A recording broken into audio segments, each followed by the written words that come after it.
Bonjour à tous et à toutes, c'est Morgane, on se retrouve après le stream de Bungie, donc j'ai peu de temps parce que je suis censée faire ma valise, je suis censée me préparer, je vais me lever à 5h du mat pour aller à la Gamescom, mais on a eu d'excellentes nouvelles dans ce stream, enfin vraiment c'était le stream de la hype, le vidéo documentaire là qu'ils nous ont mis au début, qui dure 8 minutes 30, que je vous ai remis d'ailleurs en version française juste avant cette vidéo là. Il est vraiment ouf, hein. Franchement, moi quand je l'ai vu, j'étais en mode oh my god, les armures, les armes, les personnalisations, et une grande nouvelle qui va être la thématique principale de cette vidéo, ce sont donc les matchs privés, donc vous allez pouvoir vous-même créer, choisir le type de partie, choisir 6v6, 3v3, 1v1, donc vous allez pouvoir faire des duels également, vous allez pouvoir donc également choisir la map, sur certaines maps vous allez pouvoir choisir les conditions climatiques, s'il y a des véhicules, et bien sûr le mode de jeu, donc vous avez tous les modes disponibles, y compris les modes en version Inferno, en version Pagaille. Il y a vraiment de quoi faire de bonnes choses pour la communauté, puisque bien sûr ça va amener des tournois, je pense, ce qui est une très bonne chose, ce qui est quelque chose qu'attend la communauté PVP, puisque finalement il manque un aspect, un cadre à cette communauté PVP, il y a d'excellents joueurs, mais ils n'ont pas d'endroit pour s'exprimer, finalement, pour exprimer leur gameplay. Et là, ça va être le cas avec ça, on va pouvoir mettre en place justement, donc comme je vous dis, des tournois, un côté compétitif vraiment développé sur le jeu. Et puis aussi, faut pas l'oublier, tout simplement, quand vous avez une team, et ben par exemple, vous faire un petit carnage à 6 dans votre team, et tout simplement pour s'amuser avec vos potes aussi, également, pouvoir aussi déclencher des duels. Je pense que ça va vraiment apporter du bon. On a vu le nouveau mode de jeu, qui est donc le mode élimination confirmée, finalement, enfin il s'appelle pas comme ça, hein, il s'appelle suprématie. Et donc vous avez tout simplement, lorsqu'un joueur est tué, vous devez ramasser l'orbe qui drop, sinon vous ne validez pas son kill en fait. Ce qui bien sûr donne un gameplay plus nerveux, impossible, enfin quasi impossible on va dire, ça dépend comment vous organisez, mais normalement qui empêche le fait de camper, puisque l'idée est d'aller au contact pour pouvoir récupérer du coup cette fameuse orbe qui drop. Et du coup à l'écran vous allez voir justement les toutes premières parties de ce mode de jeu en partie privée, donc ont été réalisées sur la Gamescom. Et si vous êtes attentif, vous verrez d'ailleurs quelques détails, notamment le radar qui est différent. On a vu l'artefact qui met en surbrillance, je vous en avais parlé, en surbrillance jaune quand les gens ont leur super, en surbrillance rouge quand les gens sont low en santé. On l'a vu en action dans la vidéo, vous aurez sans doute quelques coupures, donc il y a deux parties, je vais vous les mettre toutes les deux. Et d'ailleurs, je vais sans doute pas parler pendant les deux parties, parce que ça dure longtemps, mais je vais vous les mettre en entier, donc vous aurez le commentaire du coup de Dige et de ses acolytes. Et du coup oui, il y aura une ou deux coupures, hein, je m'en excuse par avance, simplement que j'étais en train de faire un autre truc en même temps, j'essaie de faire deux choses en même temps, comme je vous dis, j'ai pas beaucoup de temps, du coup je dois couper puisqu'il y a mon Photoshop, mon Premiere qui sont lancés en plein écran, sur l'écran que j'étais en train d'enregistrer, enfin voilà. Ça c'est un détail. Au niveau également donc de ce que je vous disais au début, on a vu vraiment la personnalisation des armes et des armures qui a l'air vraiment très très intéressante. Et puis on a revu le Gjallarhorn en action, ça fait bien plaisir. Et les différentes armures donc d'Osiris, du raid et de la bannière de fer, donc ça on les a revues également dans ce fameux trailer, donc vidéo documentaire, que je vous invite à aller regarder si vous n'êtes pas allé voir. En tout cas, méga hype, demain, donc j'enregistre demain soir normalement du gameplay sur le jeu, je sais pas encore sur quoi, sur quel mode, je pense que ce sera du PvE. Et du coup, bah, je vous fais un retour très vite, au plus vite, ça va pas être facile forcément, hein, puisque je serai en déplacement. En tout cas, au maximum, je pense que ce sera vendredi, sinon j'espère pouvoir vous mettre ça jeudi. Donc voilà, je vous laisse avec le gameplay, parce que je pense que ça peut être intéressant. N'hésitez pas à dire si vous voyez des choses que je n'aurais pas vues justement dans ce gameplay, n'hésitez pas à commenter, à donner vos avis, c'est le principe de l'espace commentaire. Et on se retrouve très vite sur la chaîne et sur le stream.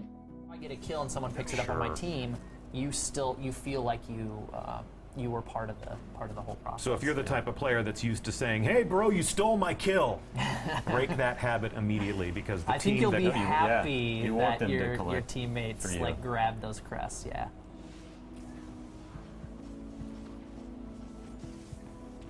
Boom. There we go. So like a nice close quarters kill is nice, because if you use a shotgun or if you use something like Fist of Havoc, your downed crest is going to be right in front of you. Snipers are going to have a harder time with this. They're definitely going to need to collaborate with their teammates to do that collection work. Yeah, you can't just sit on one side of the map or down a lane, snipe away, and then expect to be super effective. If you don't have someone that is collecting those crests on your team, then you're effectively just wasting sniper bullets. Interesting, yeah. And we can see also that the most skilled teams in this variant are going to hunt in packs. What was it we used to say? The strength of the wolf is the pack. Is the pack. Yes. So obviously you don't want to clump up too much, otherwise you become 2 or 3 free crests. But if you don't have anybody working with you to collect those things, the point for making a kill is not guaranteed. You don't just automatically get the point for making the kill. Someone actually has to pick up that crest for either of those points to get scored, correct? Yes, yes, yes.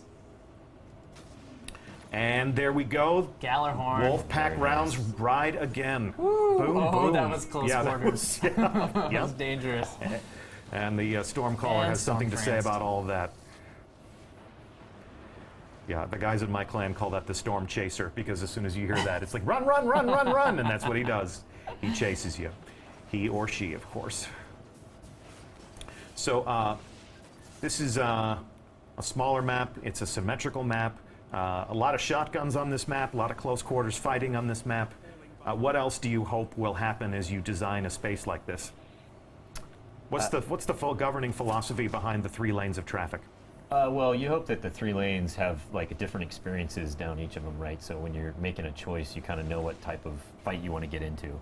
I mean, the shotguns are definitely going to be pervasive over here on the right, more enclosed areas, but on that outer edge where it's a little longer sight lines, I think you want longer distance fights. I mean, it's in Supremacy, the way it plays out. I think you have somebody supporting somebody else with longer range weapons, most likely. But you hope that. Oh, nice. There we go. You hope that stuff happens. Oh, denied. Couldn't get to the crest in time, but ended up taking out that guy anyways. Nice. Good work. Oh. So when you think of your favorite Destiny maps, there's always a portion of the map that's kind of the hot zone. When you look at the heat maps, that's where most of the kills get made.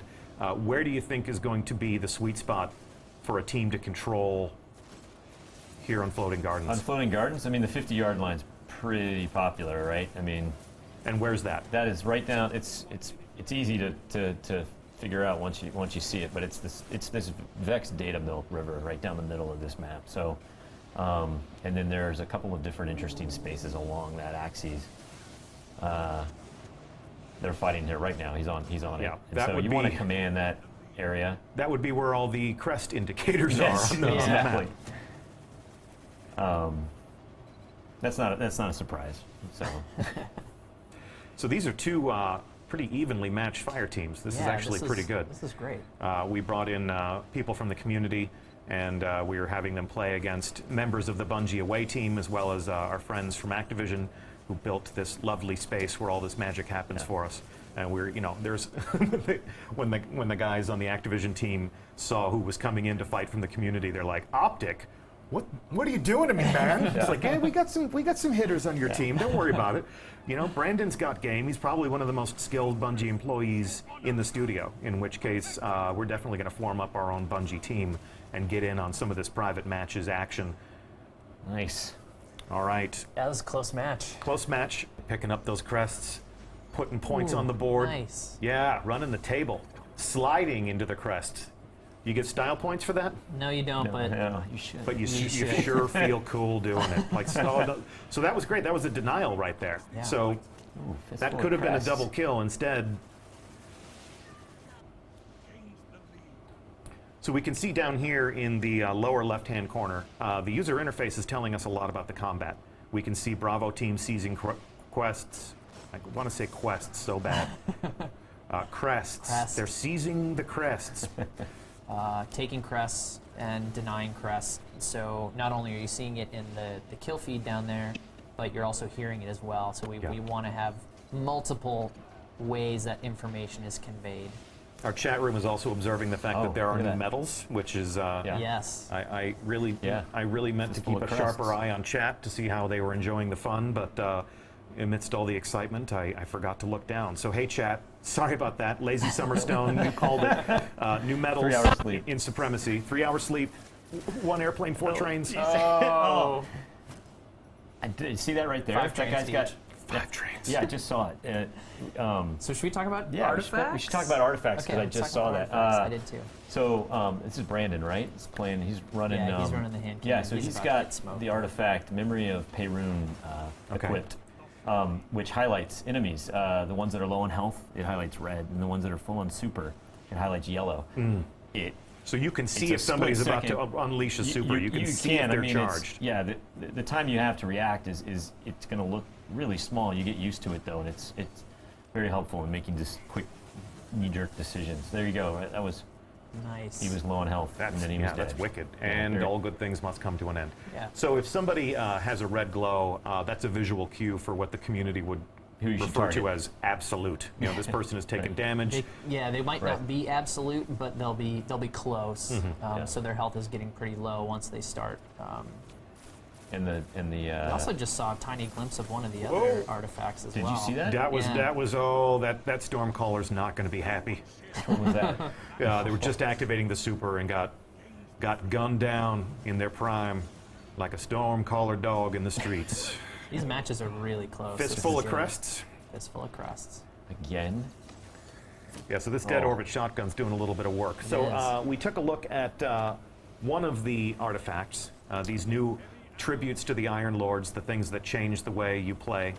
Let's take a look at Dave Petty's viewpoint and see which artifact he's using. Right, so he's got memory of Galeon, so which enhances your tracker. Okay. Basically gives you third eye on your primary, so it stays up all the time, and also gives you more granularity in the pie wedges, so you have more accuracy. Okay, It'll give you let's, extra information wait too, for Oh yeah, like ammo location. and you can see all the ammo and the objectives show up. And we'll wait for him to aim down sights. And there you go. The radar stays. That'll be awfully handy. Now there is one artifact where where you can take control of another enemy's mind. Do we enable that in the Crucible? Can I? That would be No. fun, but no. Can I take control No. of the brain of somebody who's elsewhere on the internet and like No. ask them to Just- go out and buy me just snacks AI. and stuff? Just AI. All right. Well, I want you guys to keep working on that technology. We though. saw something briefly though, like a few seconds ago before you started asking about that, where the crests actually have physical properties in the world. Look at there. Look at there. So, Rolling when down you the watch stairs. it, that was Look at like that, that was on on cue. cue. Wow. They're So so yeah, cooperative. when they get killed, they move around. They you can fire Yeah. a rocket near it, a grenade. Like you'll see it move downstairs, ramps, and it's not a lot. It's pretty Yeah. light, and we worked on it for a long time to make sure it didn't affect it so much as to be annoying. But it's there, and it adds an extra layer of interest to the game. Yeah. Yeah, it really does. So Lars, Stormborn52 just tuned into the stream, and he wants to know if Rise of Iron has private matches. Do you have an official comment on that? Look at your screen. Stormborn, I'm happy to say that yes. Private matches confirmed. We're actually playing one right now. It does say private test build up in the corner. That's just, that's our development environment. But private matches are confirmed in Destiny. Choose your combat mode. Choose your map. Choose your time of day. Choose whether or not you want vehicles. And right now they're enjoying a little bit of Supremacy, which is our brand new game mode, which is why you see this combatant picking up those crests. You left a hunter crest right there on the ground. And someone just took a. Oh well. Sorry, Deej. These games are close. Yeah, these guys. These are some nail biters. These are some close matches. That's exactly what we want. It's good. And all we're fighting Look at for that. today is a little bit of honor, a little bit of bragging rights, a little bit of stream hype, perhaps. Nice. So when you collect a blue crest is friendly quest. You've sort of used Yes. the GI Joe laser color palette yeah, here. well, we wanted to go simple. Yeah. And when you grab a blue one, you're actually denying the enemy team points. So it is Depriving the enemy. basically the simple thing to do. Remember in this mode is if you see a crest, grab it, Sure, right. Yeah. no matter the color. Run through an enemy fog or a friendly fog. Look at that super showdown, and match the got really hammers win. unclose Got a really few quick. more hammers. There you go. You have Wow. redeemed Well yourself. done. Your team has won. Good games to all. Good games to all.